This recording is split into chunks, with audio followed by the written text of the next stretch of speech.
Okay. Hi, Yessoh. How are you? Hello, I'm very good.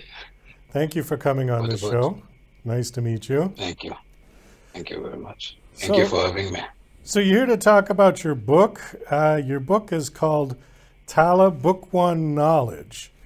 And is this your first book that you've written, or have you written other books? No, no, that's exactly correct. This is my first book. Okay. Why did you decide to write a book? It was a collection of ideas that was in my mind that I wanted to be able to put it out in the world. My observation of the world and with my background, I wanted to be able to share that with people.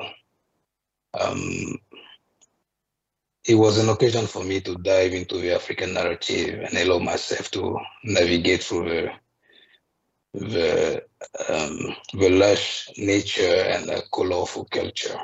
So, describe a little bit about the book, though. Is this a fiction of African culture, or is this actually something that happened to you in your life? No, no, no. It's completely a fiction, but a fiction that is very grounded into the African culture. So Tale Tale follow the journey of two young men whose lives are forever changed when they are thrown to the mystical side of the African continent. A mystical world that we challenge and question everything they know about the world. They love to navigate with their wit and sometimes with the help of others to be able to achieve a goal. Tale speaks of the world. He speaks of the African culture, the thought process, the philosophy, and it explores a side of the African continent that's barely approachable, questionable, and maybe far from mental grasp. Um, in a way, it's an introduction to the fantastical yet broad and varied uh, uh, culture of the African continent. You're originally from the Cote d'Ivoire, is that correct? Correct. It is correct. Yes. Okay. Um, at one point, that was colonized by the French. It's an independent country now, right? It is an independent. He has been there for more than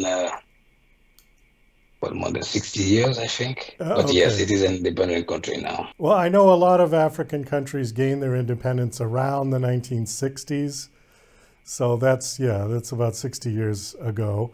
I'm curious when you talked about mysticism in African culture.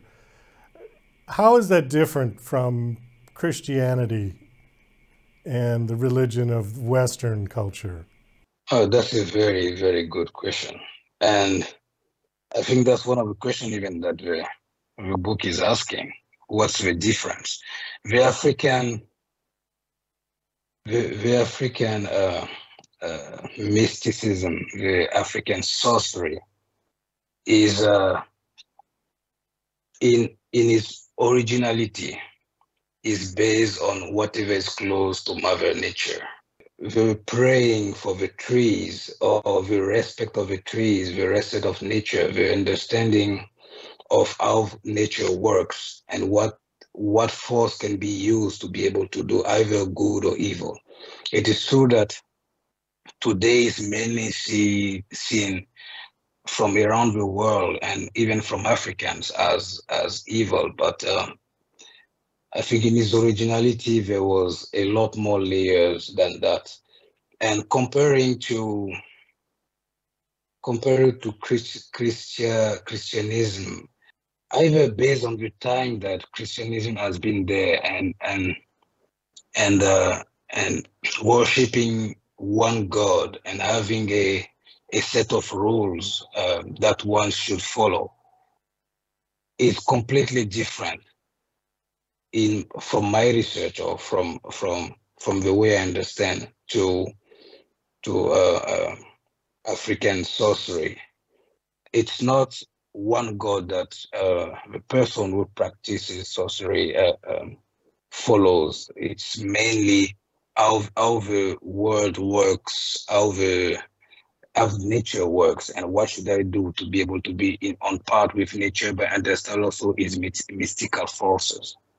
So there's a big difference between these two, and one is, and I'm talking about the African sorcery here. One is not known or barely known at all, and the others is widely spread and well known.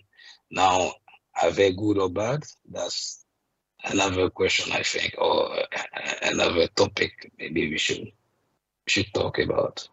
Well, it's interesting to hear because also in the United States, with the indigenous Native Americans, have a similar take religiously with the idea that we are all connected. The world is connected. The trees are connected to the animals.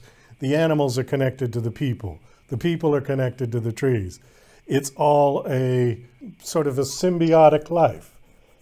Exactly. Where Christianity tends to separate that and say that man is the superior being, everything else is below, everything else is for our benefit and exploitation, which if anybody who is a serious climate activist knows that there are dangers in exploiting the natural resources of the earth because they're not indefinite, they're finite. Is your book making a comparison? Or is it, what is the story? The story is of somebody who is looking for this kind of analysis, or what's the process of your character? In a way, there is many characters in the book, but the two main characters, in a way, allow the reader, yes, to follow the journey, but at the same time, to understand exactly, or to a certain level, what sorcery is. And when I mean understand in different kind of level, if I can call it like that. So there will be, what can sorcery do? Is it only doing bad, or is it also, can it be used to also do good? This is one question. The other question is sorcery the worshipping of a certain entity who has dominion over everything? And the question and the response is, in a way, is in the book, but the response is no. There's no a certain superior, higher power who has dominion on everything, whose roles is to have a person worshiping him for life. That's not the reason. But there's one thing that you mentioned about Christianity and human having dominion over everything. This has been passed on through generation.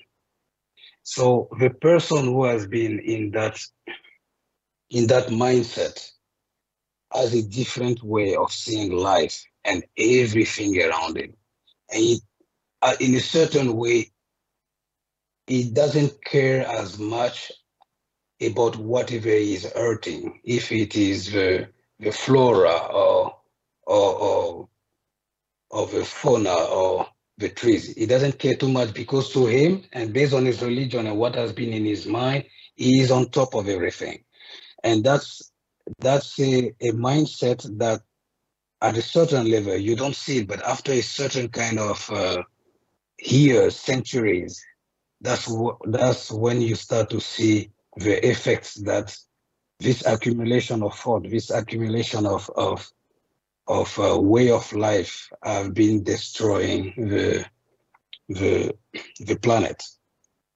And if you compare that to African sorcery, or you compare that to the indigenous, if this was the main way of the main process or the main thought, it would be a completely different way to approach the fauna or the flora, or even if you need to use the fauna, to which extent should we do it and not to be able to hurt the fauna, the earth, and at the same time ourselves.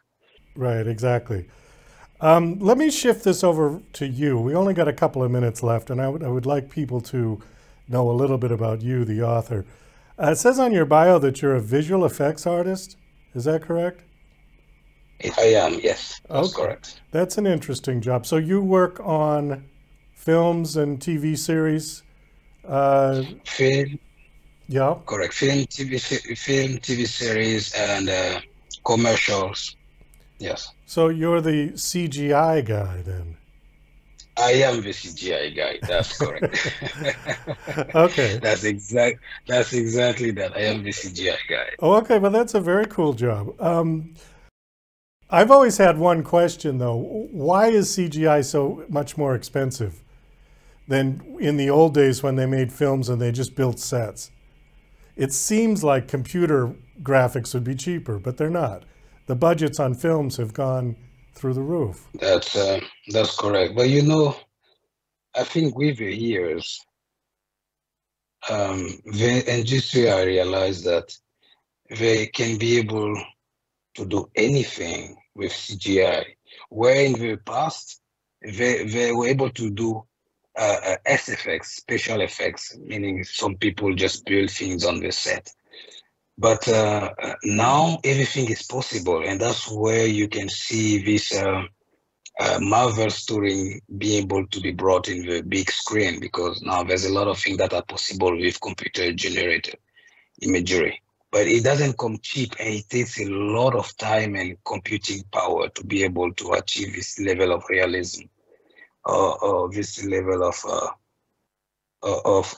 quality to make the person believe that, oh, this is real, even if the person knows that is not, or being invested into the story. So I think why makes it so expensive are first the artists, because of the time that they spend building, maybe creating the double of a character who is going to jump from a building, or the computers that are asking for a lot of first power, a lot of what can I say? A lot of quality and power to be able to deliver the quality of picture that is needed. The rendering power. The rendering power needed for that. So it requires expensive and very good computers to be able to do that. There are this, and I think mainly the artists. The amount of time that the CGI artists sometimes spend on a big production can be crazy. Yeah, I've noticed that when you look at the credits on one of the big tentpole movies like a Marvel Comics or something like that, and you watch the credits at the end, there's hundreds of people all connected with the CGI work. Exactly. And every one of them, not only from one company, many companies. Many companies, right. Working on the same. When you watch the credits at the beginning, there's 5, 6, 7 different production companies that are mentioned. And, it's not just Universal. It's not just Fox. It's many, many different companies that are all on that. Yeah. And everyone gets paid. So I think that's where the money goes. Yeah. Exactly. Exactly. Everyone gets paid. Yeah. Whatever time they have to spend on the project, they have to get paid. Well, that's great. So I guess the last question I should ask then is are you going to turn this book into do you have the desires to have this turned into a series of some kind? Oh, it is a series. Already it is. Continue. Oh, it is okay. a series. So where's it on? I didn't get that. Sorry. Where is the series on? Where does it air? Where can people see it? Oh, I mean, it is a series. But it's a book series. It's a book series. You were talking about a movie series? Yeah, a movie or a TV series. I thought that was. Oh, I see. Yeah.